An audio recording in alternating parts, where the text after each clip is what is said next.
What's up, YouTube? It's your girl After again, and I'm back at it again with another video. I'm so glad that you guys decided to come back and tune in with me and then my channel.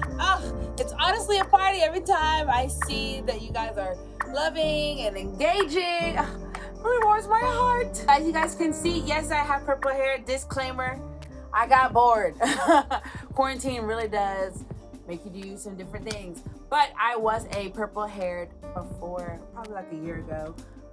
But here I am, back at it again. Been meaning to do this for a while, but quarantine has brought it out, and then let's embrace it. Might I just say, my hair has been acting right, and nobody has been able to see it. And I'm actually quite upset. Like, it's been acting right, it's been doing what it's supposed to. It's been growing. Oh, but no one can see it. No one can really see it, and it breaks my heart.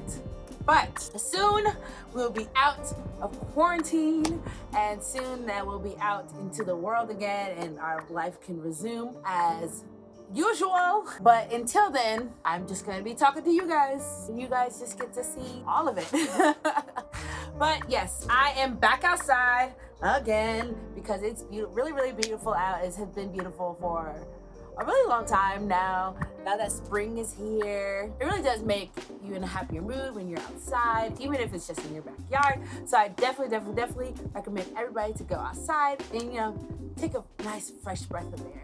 Even if it's just a walk around your neighborhood, or just, sitting in your back porch or a front porch or whatever, your balcony, however you like to do it. I definitely recommend. So enough with the dramatics. I know that you guys are excited for this video. This video is going to begin a series of videos about your favorite topic. Drum roll, please. College. College. So of course, it is my entire life right now. I am currently a junior at Georgia State University, about to graduate in spring of 2021 with my bachelor's in speech communications and a minor in interdisciplinary studies of communication disorders. A long name just to say I want to be a speech pathologist. So of course, college is definitely a topic that I want to talk about because there's a lot of questions that I had when I went into college that not a lot of people could answer for me. I had to figure out a lot of things by myself to be able to help anybody that I can, any advice that I can give, help you out, even just a little bit, honestly will mean the world to me. So we're going to be doing a series of videos about college, and this one in particular is going to be my road to Georgia State and how I got there, where it started. So I was a senior in high school. It's about that time where you go and decide what are you gonna do next? Like, what is your next move? Am I gonna go to college? Am I going to just work? Am I going to take a break? But as a lot of people do know, I am a first generation college student, which means my parents did not go to college. They didn't even get to graduate high school because they moved to America when they were young. So they didn't really have that opportunity like I do. So of course, me graduating, being the first in my family to graduate high school was already a big thing. And for me to be the first to go to college was an even bigger thing because this is all that they wanted. They really just wanted best for their kids. And for me to start that path for the rest of my siblings, it really was a milestone in my family's life. So of course, that added a whole bunch more pressure to what was already there. So, senior year of high school, my family was already in a weird transitioning period. There was a lot of stuff happening at the time in my family. So money was very tight. So I did not know how I was gonna pay my senior dues, how I was gonna pay for prom, how I was going to pay for all these application fees, the SATs that I had merit to take. I just felt very, very behind. And it just gave me such anxiety, such worry, and such pressure added to me because I was like, this is something that my family really wants for me to do.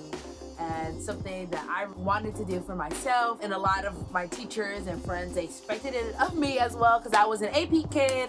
I was super involved. I was like when you see like my high school, like I was like all over. I was in student council, I was in chorus, I was in theater, I was in musical theater, I was in photography, I literally did it all. A lot of people were expecting a lot of great things from me. I just really didn't want to disappoint them. And I know that a lot of people really do feel like that because it's a real life struggle that a lot of people have. But of course, with me being in like 5 billion things, it was hard for me to balance my time, really prioritize college because I really wanted to worry about the now. Like I was so stressed about this future, I started pushing it off to focus on my present because I was just like, well, I'm only gonna be doing this once. I'm only going to be graduating once. I'm only gonna be a senior once. So I really wanted to enjoy everything I was doing then, but I did it in a way that I started neglecting everything that I was supposed to do, and I really did wait last minute to do a lot of things. I was the type of person who wanted to do it on their own. Not that I wanted to do it on my own, I just didn't want to reach out to a whole bunch of people, and I felt like I was bothering them by, asking them all these questions on like, how do I apply? Where do I get started? What do I do for financial aid? Like, where do I go for scholarships? I really felt like I was bothering people. I just didn't reach out. I know that some people do feel like that, but I promise you, you're not bothering anybody. A lot of people are actually very excited and so willing to help you, and they want to see you succeed, so they want to do everything in their power to help you get there, but you just gotta speak up. I felt like people were just gonna come to me and tell me what to do without me ever having to say a word. And that's not the case. You really have to reach out. In high school, they like to hold your hand through every single thing, but when you're going to college, you're on your own. You really gotta learn how to speak up and use your voice and get to what you want and where you wanna be. And there's a lot of people who can get you there. You just need to find them. And to find them, you need to speak up. That was a thing that I just haven't learned yet. But I was young. I did add a lot of extra pressure to myself by not saying anything. We made it work.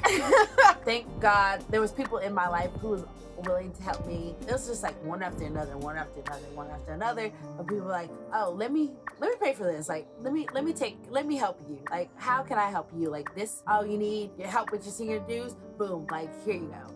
Oh, you need help doing this? Oh, here, I know exactly who you need to go to. And it was honestly just amazing.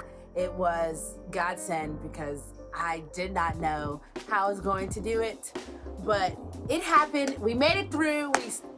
We made it work. But yada yada yada continued through the years. Finally, I took my SATs in January. Yes, I know. I waited so long to take these SATs because I am terrible at standardized testing. Like I just don't do well. I have really, really bad test anxiety.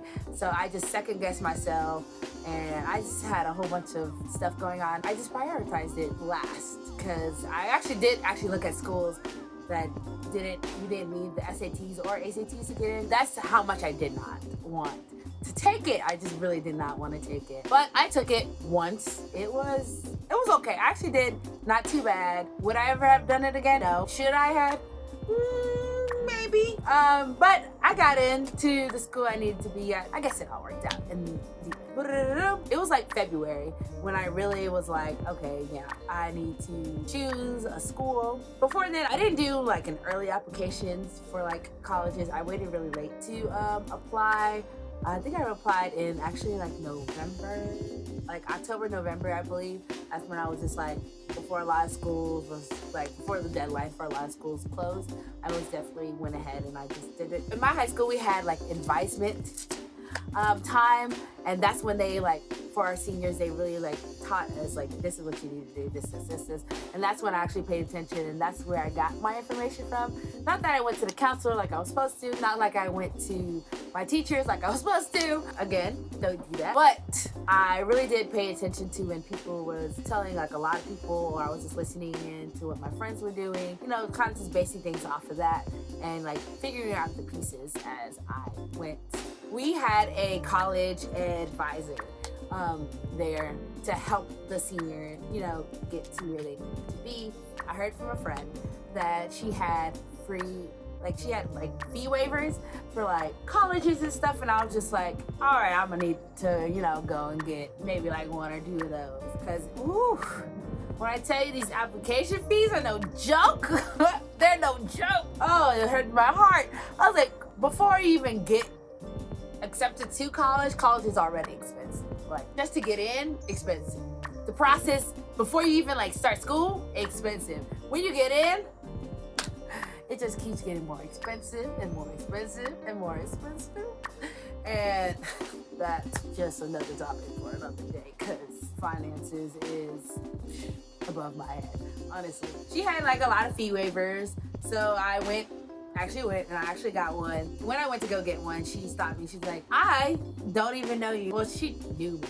She's like, we never had a conversation about college and what are you gonna do? Like, what are your plans? Like, how are you gonna get to where you need to be?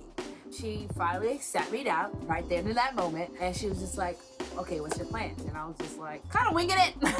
But, I told her, just a little bit of this, a little bit of that. She gave me some pamphlets. We kind of talked through a couple things. And then I will always remember this. She told me, don't try to do it on your own. College is stressful. And no matter what happens, just know that someone will always be on your corner. Whether you've talked to that person every day or you haven't talked to them in a long time, there's somebody in your corner. And don't be afraid to go to them or go to anybody. Basically what she's saying is, don't be by myself. Stop trying to do this by myself. There's people here wanting to help you. You just have to allow them. So fast forward, it was almost decision time, which is, I believe was March or like April time, is where you needed to decide, okay, this is the school I'm going to. I'm committing to this school.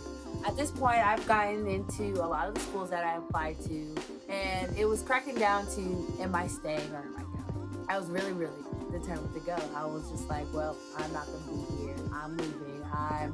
I'm gone. A lot of people kept sitting me down, and I was just like, why do you want to leave? Like, okay, since you want to leave so bad, here's this, compared to this. They showed me the statistics. They showed me the facts. They showed me what I was working with, and they were just like, if you do want to go, I say, we're going to support you, but just know that it's going to be a lot harder. It was a lot more than what I was thinking about. All I was thinking about was going. I wasn't worried about anything else, but they really, really did help me figure out that I actually do need to stay. And I narrowed it down to, okay, well, I only applied to one school in Georgia, which was Georgia State. And I started thinking about pros and cons. So, cons, I'm still in Georgia. Atlanta was close. It was close, but not close, which was a pro and a con for me. Pro, it is close enough to where I could go home, like on the weekends if I miss my family. It was close enough to where I could go and see them and still be involved in everything I was doing in my community back where my parents lived. Or con, it was close enough to where I could just easily go home instead of really being by myself. That was a big thing for me. I never actually learned how to be alone because I grew up in a big family. Everybody did everything for me, or I figured things out because I had a lot of familiar people where I wanted to just start anew, figure out how to live on my own, figure out how to do stuff by myself. I've never had a job at this point. I didn't get a job until my freshman year of college, so I was very, very dependent on everybody and everything, and I just wanted to not do that. So I felt like leaving was the way I could learn, but staying, I learned those same things. When decision day actually decided to come, it felt like a weight off of my shoulders have been lifted when I was just like, I'm committing to Georgia State. I was a Panther. Decision week was the same week of my senior week in high school, and that decision day was like the day after wear your college shirt day. So this was the first time a lot of people knew where I was going. So when I wore a Georgia State shirt, I was proud. I actually was proud. I was like, I'm going to be a Panther. And this is the life that I'm choosing. Again, at this point, I knew nothing. Like choosing a major, like going in, they were just like, okay, what do you want to be when you go in here? what are you thinking about like when you come into college? And first, I was a journalism major going in. But that quickly changed when as soon as I went to orientation, I was just like, no, I'm changing that to communication. And did I know what I was going to do in communications? No. But that is a different story for a different time, because my major has changed several times. Who knows that, like, even after like decision day, it was just like, okay, so when are you gonna start orientation? Oh, how are you gonna do classes? Oh, you still have to do FAFSA. When I tell you FAFSA with trying to figure out FAFSA with foreign parents, it just doesn't work. So my parents actually reached out to somebody, and they helped me and my parents figure out how FAFSA works, because FAFSA is difficult for a first timer. So yeah, FAFSA was difficult for a first timer. So it was just a lot of steps that I wasn't prepared and I didn't think about in the beginning. So senior year of high school, very hard. Going into Georgia State, super hard. I felt like everything was worth it when I first walked onto orientation day. Me and my cousin, she's the one who escorted me. We got there early, and we just, we took a tour. We gave ourselves a tour, and we walked around, and she was just, showing me Atlanta, I was amazed. I instantly fell in love. I am such a city girl. It's crazy. So being in the heart of downtown was right up my alley. From where my parents live into Atlanta, when you're driving on the highway, you see the Atlanta skyline, which is the most beautiful thing. It's such a beautiful sight. Daytime, nighttime, like sunset, sunrise, no matter what, the Atlanta skyline is literally a thing that keeps me wanting to come back to. It's just a breath of fresh air for me, especially being a city girl. It was amazing. Going in to orientation day, I felt like this was the perfect decision for me. And I feel like everybody deserves to feel like that. Well, you'll know when it was the right choice for you. Like, you'll know, like, deep inside. I felt like deep inside I knew I was going to Georgia State, but I didn't want to accept it because of my circumstances and everything that was going on around me. I didn't want to accept it. But when I finally accepted it, it felt right. And it felt good. I feel like everybody deserves to go to a school that they feel is right, that they enjoy, and that they know that every decision, every hard work, all the money that you put in, everything that you worked so hard to do was worth it. Because after graduating high school, going to Georgia State was worth it too. But that is the end of today's video. I know it was quite long. There was just a lot that had to be said, and my journey is one of a longer one. Again, this college series is now starting. This is part one of parts. I hope you guys tune in. I really hope you guys enjoy. If you're new to my channel, just know that we love you and welcome. If you haven't already, go ahead and like, comment, and subscribe down below, and hit that ringer at the top so you guys will get notified on every time that I post. As you guys can see, while we're in quarantine, I have been posting every week. I've been trying. We are making it happen, and I am super excited. Right now, we're not necessarily on a schedule. It's kind of just like when I post. So if you haven't already, go ahead and follow my YouTube, Instagram, at The After Party, or you can follow my main Instagram at _after_, and of course, all of that will be down in the description box down below. Just so you know, my name is After, and this is The After Party, and you are always invited. You're always invited to this party. So, we love you. Thank you guys. Don't forget to tune in for our next part of this college series that we are going on, and we out. Let's dance out.